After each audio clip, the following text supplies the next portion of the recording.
এই তুমি বলে দাও তো আমি কে? আপনি কে? এই শুটিং এর নায়ক আমি।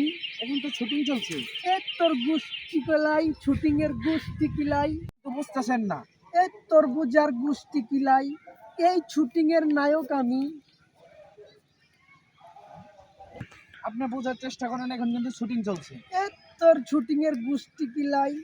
এখন যদি ফোন করি 300 পোলাপান এসে তোর ক্যামেরা বিস্কুটের মতো চিবিয়ে খেয়ে ফেলবে। আমি চিনলাম না। তুমি আমাকে চিনলে না? হ্যাঁ। কক্সবাজারের ক্রাশ নীলা, রুহিনা, সাদিয়া, শিলা আমাকে চিনে, আর তুমি চিনলা না। এখন কি তারা আসবে?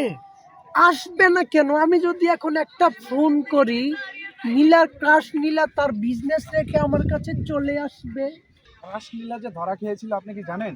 হ্যাঁ আমি জানি, ক্রাশ নীলা সোহেনের সাথে ধরা খেয়েছিল। সোহেনের বন্ধু রাতুল আর রুবেল আর আকাশ আমাকে কল দিয়েছিল, আমি যাওয়ার সময় পাইনি, শুটিংয়ে ব্যস্ত ছিলাম। আপনি কিন্তু বুঝতেছেন না। কিসের বুঝাবুঝি? যা হবার তা তো হয়েই গেছে।